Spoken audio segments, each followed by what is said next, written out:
Hey there guys, I'm NibletK. Welcome to another card reveal of the Boomsday project. How you liking this music? I think the music is really cool. Ooh, spooky and sciencey and stuff like that. Let's get right into it. We're gonna open up this. So it says for science, and then we can actually, a little bit laggy on my computer. Sorry about that. Why am I dropping so many frames? Oh, what is going on here? Let's view all the cards and start revealing or reviewing. So this is playhearthstone.com, official site, where you can get all of the news that you need. So let's start off with the first card. Mulch Muncher. Now this is basically a giant card. We do have giants in the game, 8/8s, that are overcosted and get their mana cost reduced by doing specific things like holding more cards in the hand, having more minions on the board, etc, etc. Now, Mulch Muncher is a specific druid card. It's 10 mana, so effectively you can play it on 10, even if it didn't get its cost removed. However, now this is where it gets a little bit creepy. Well, you're not gonna play a 10 mana 8/8, but it has Rush. 10 mana 8/8 with Rush, it sounds already more decent. Now let's see what the card actually says, right? The card says, costs 1 less for each friendly treant that died this game. Now I want to emphasize, treants. I don't want to say anything except, if you guys haven't heard up until now of Noxious, Cole Noxious, Professor Noxious, whatever you want to call him, he has been saying this forever when he saw specific things about Druid. Druid needs to be more about treants, about nature, about wisps.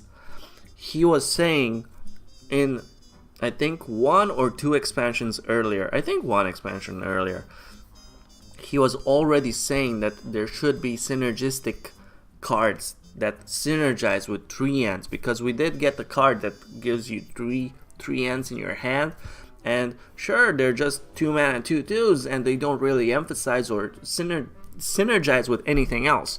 So now we're getting actually cards that actually synergize with treants, so that is awesome.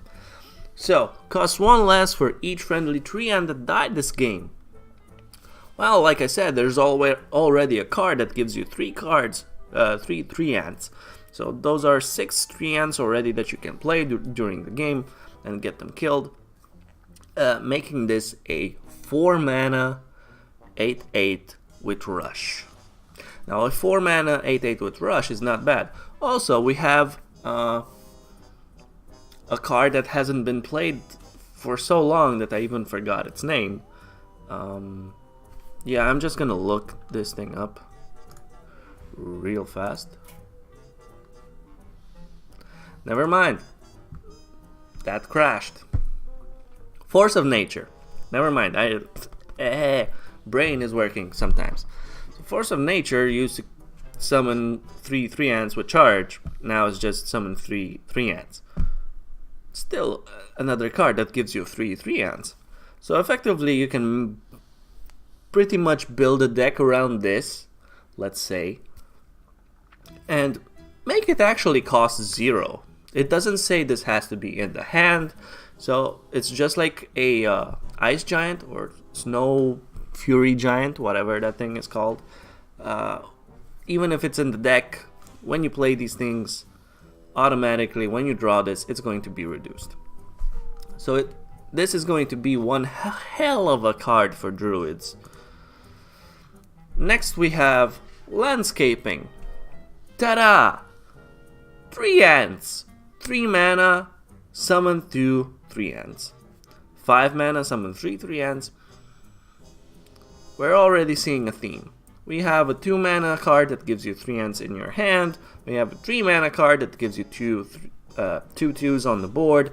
We have a 5 mana card that gives you 3 2s on the board. So already we're seeing really consistent things. Now it's interesting to see what else we're going to get with the mechanic of 3-ends. Maybe they're synergized off of one another.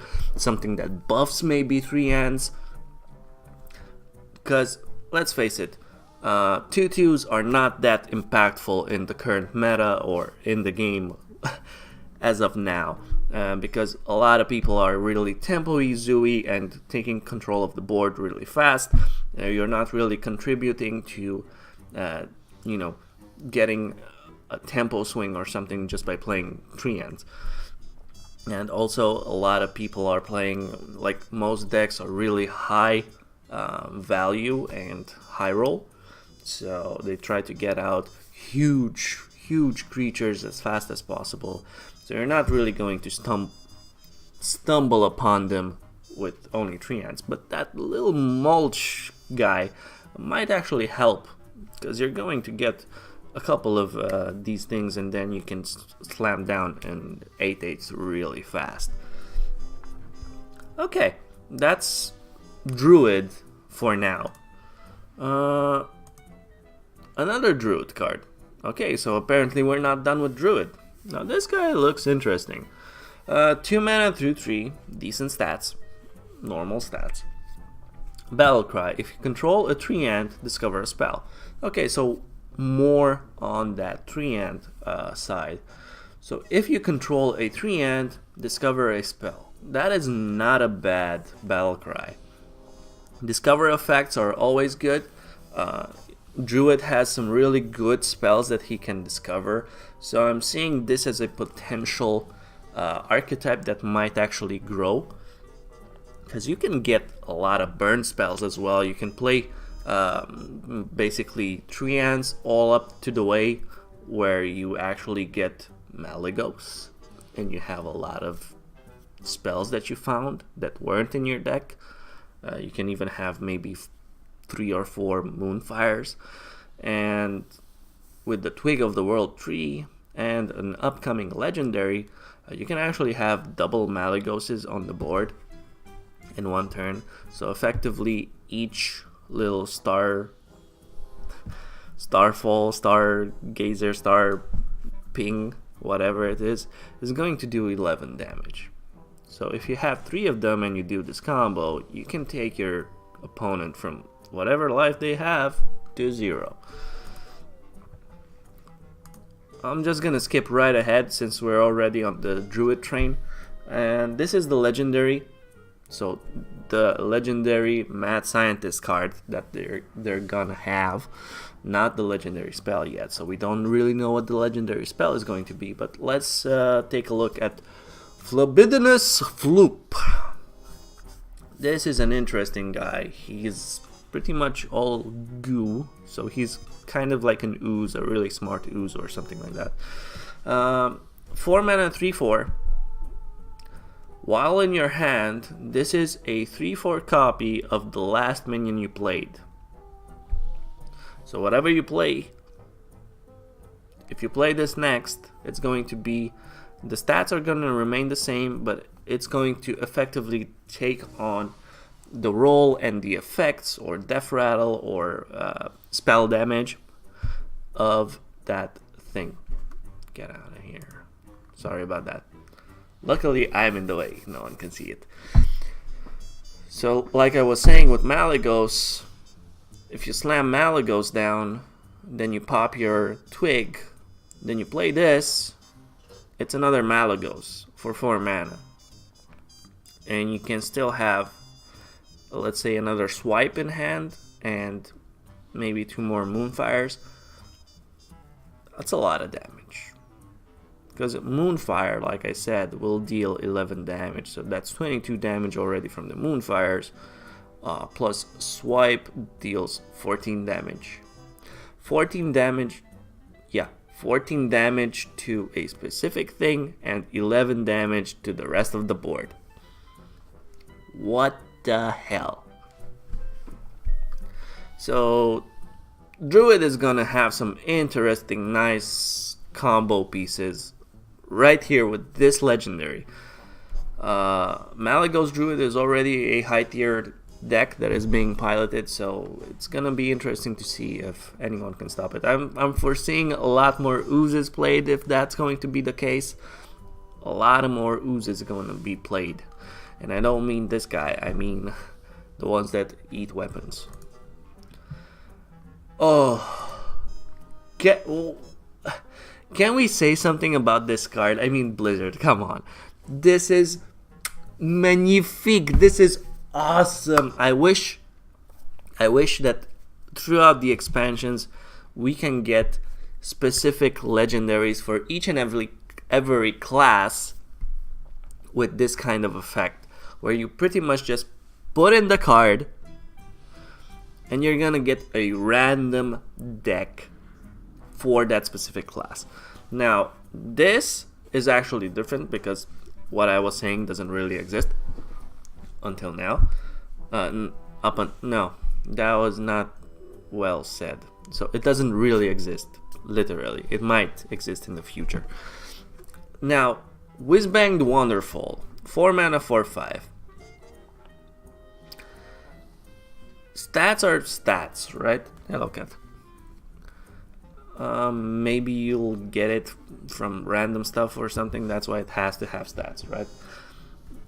What it says, you start the game with one of Whizbang's wonderful decks. Now, I don't really know exactly how many deck archetypes are possible. Maybe there are like 3 or 4 or 5 or maybe even more possibilities of decks, because I feel you need to have at least 3 of them, right? So you have 3 different outcomes when you're playing, because you gotta know you can't just have 1 or 2, because that'll be like almost too easy to play around already, because you're gonna see the couple of first cards and you're gonna know, okay, it's that deck specific. We already know what he has in that deck archetype, so it has to be a little bit more varied, but it's definitely interesting. So you're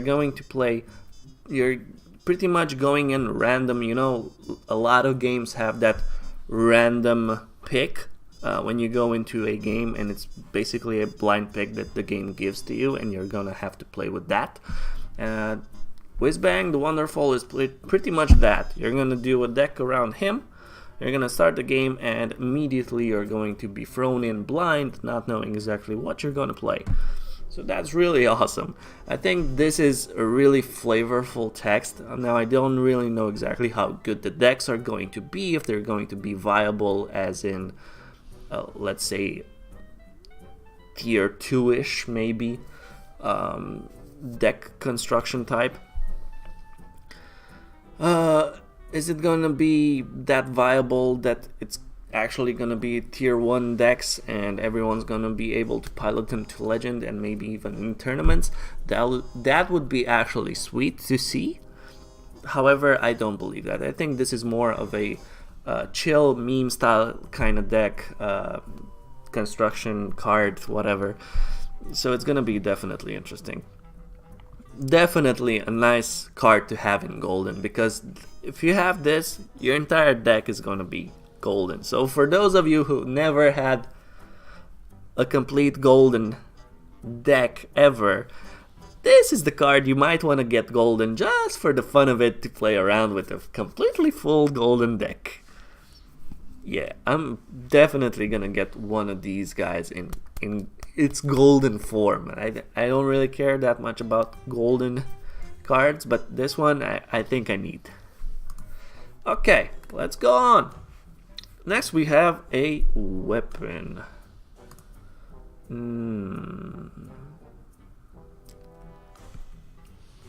I don't really know if it's a rogue or a warrior. I believe it's a warrior.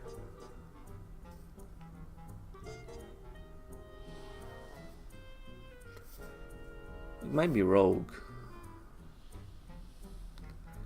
Okay, sorry, I don't really know my weapons that well. So it's a 5 mana 1/3. Kinda costly. Kinda costly. Super Collider. Okay, after you attack a minion, force it to attack one of its neighbors. I think it's Rogue, because Rogue has some things like that that work like that. That forces enemies to deal damage to their neighbors. So this might be a Rogue card. Now you are going to take that damage, and yes, you are gonna force a minion to hit a minion next to it. Now it doesn't say both of the minions next to it, so if you're attacking something that's in the middle and it has two neighbors, it's only gonna attack one of them, randomly chosen. But it's still a cool, interesting card. I don't know if it's really gonna see play, because if it's in Rogue, like I said, Rogue is more tempo oriented, and they want to like kill things fast and start getting on the board really fast and doing a lot of damage also. That said, maybe it will be good because it forces more awkward trades for your opponent. Might be hard to play around. You're gonna constantly be thinking maybe about positioning. Do I put this minion next to this? Does it die if it hits? Or stuff like that might actually happen. Okay. Can we say that this is probably the best mech that is printed up until now, for Paladins especially? So Paladins are getting the really Annoyatron theme back. This is a really cool card, and especially in Wild. Now in Wild, where Paladin has Alarmobot, no, not Alarmobot, Shielded Minibot. There we go. Oh, brain is working today. I'm proud of it. Woo! So Annoya Module, 4 mana 2/4, Divine Shield Taunt. Well, Divine Shield Taunt is already good. 2/4, decent stats. A little bit on the downside, but you do get two really good things with it. So Divine Shield and Taunt. Plus it's magnetic. So we already know exactly what magnetic does. So if you're playing a lot of mechs, you can give them +2 and +4 for 4 mana. Which Blessing of Kings is 4 mana for 4/4 worth of stats.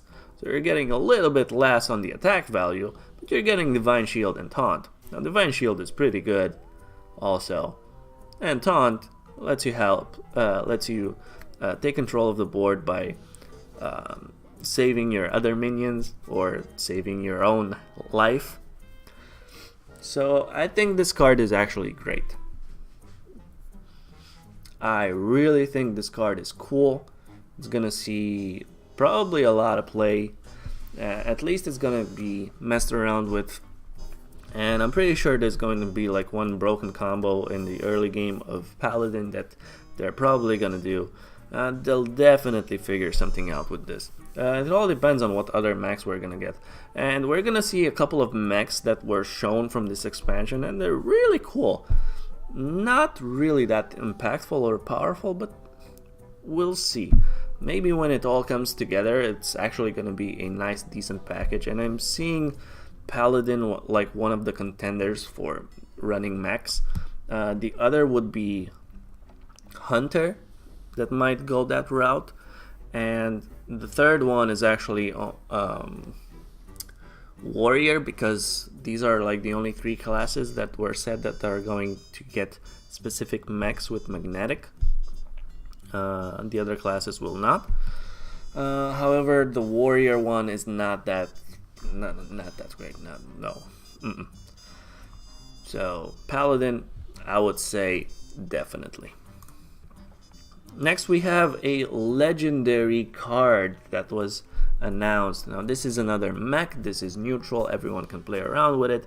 It's a 5 mana 3/2. The stats aren't great. However, let's see what it does. So first of all, it has magnetic, so you can have a 5 mana buff for another mech. Divine Shield, Taunt, Lifesteal, Rush. Now those are a lot of keywords, a lot of good stuff. Divine Shield already is helpful, so you can pretty much bonk something, trade into it, and not take any damage. It has taunt. It remains as a secure minion on the board that people will have to go through. Lifesteal, it also lives. It also lives, yeah. It also refreshes your life, so it replenishes your life a little bit on the first swing, because you also have rush. So it synergizes really well, because you can dictate exactly when you want to utilize it and how you want to utilize it.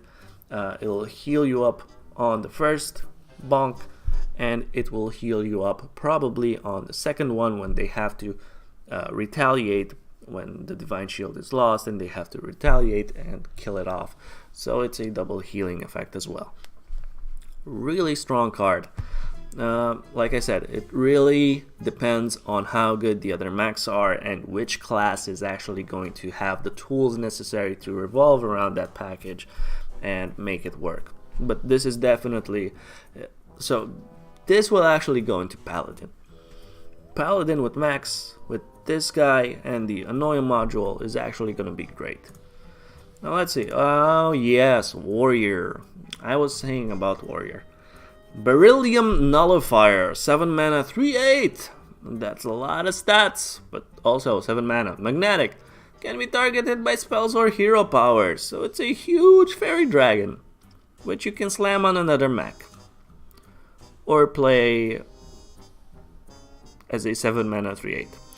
Not that great, I believe. Interesting, but not that great. Depending on what kind. I'm curious to see if we're actually gonna get Omega mechs, because that might be interesting for some things like this. Because making those untargetable, because we already know that they're gonna do something really extraordinary on 10 mana, that might be interesting. However, up until now, I don't see this card working out that well. Okay, filler mech. However, not really such a filler mech. It's an upgradable framebot.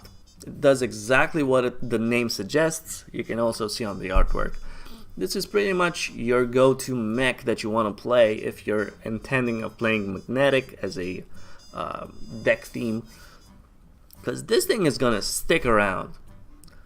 On turn 2, this is hard to kill. Hard to kill unless you have poisonous minion or something like that, or specific removal. This thing is not gonna go away so easily. It has 5 health, 1 attack, but 5 health. That's a lot of health, and this is gonna stick around, making it more accessible for your other mechs to get on the board, or magnetic stuff to come as a buff onto this guy and start building upon this frame, and keep putting on magnetic stuff and making like a huge minion with a lot of stats and a lot of facilities. Divine Shield, Taunt, Lifesteal, Death Rattle, all that jazz. It is a little bit annoying against specific spells like Polymorph or Hex.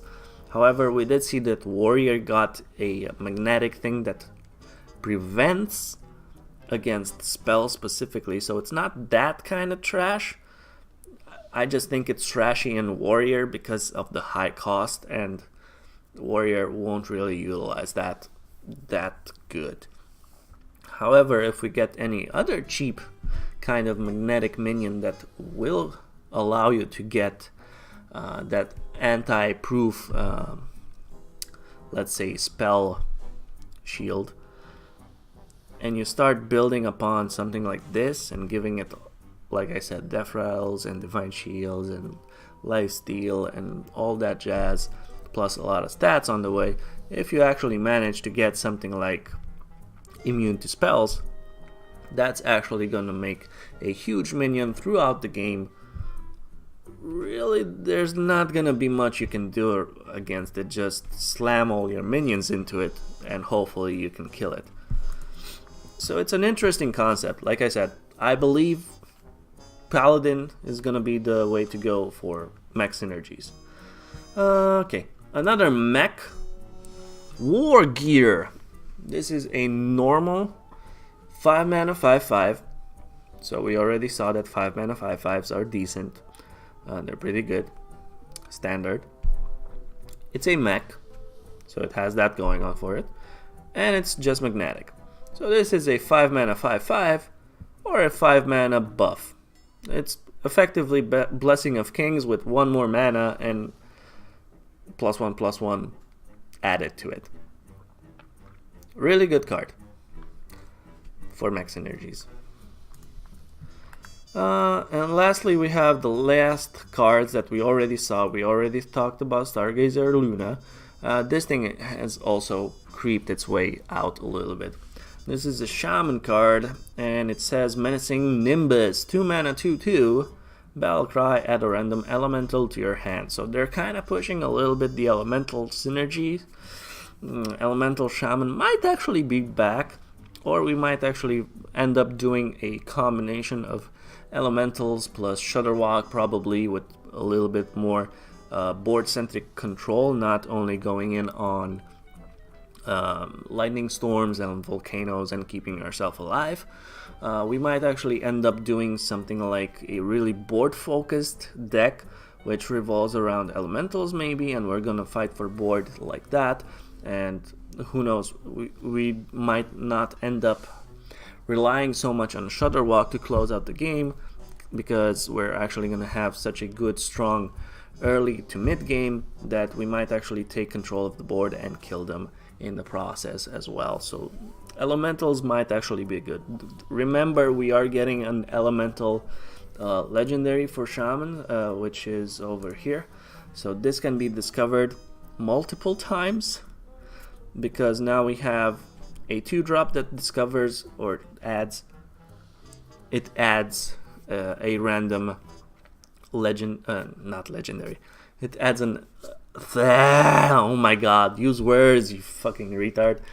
So yeah, we now have a 2-drop that gives you a random elemental. So that could sometimes be an Electra Storm Surge, sometimes might be a 1-drop, or maybe a Servant of Kalamos or a Kalamos. So that can always be interesting. It's a 2-drop that cycles itself into something kind of like that same level, but usually a little bit more. So definitely an interesting card. Let's see the Menacing Nimbus one more time. So definitely an interesting card. I think this is gonna see play. I think Shaman is definitely gonna try and probably even succeed a little bit with this kind of stuff. This also works in an even cost Shaman, giving it a little bit more oomph, more consistency, and might end up discovering some things that didn't end up being in the deck from the get-go, but actually help out the deck even more. So yeah, this can have good outcomes in both kind of deck archetypes. We're definitely waiting to see what the legendary spell is going to be, how much that is going to impact the legend, how much that is going to impact the Shaman archetype. So I've been NibletK. Thank you guys for bearing with my stupidity as usual. Hope you guys enjoyed it. Definitely looking forward for the new cards. I'll see you guys next time. Yeah. Next time. Woo!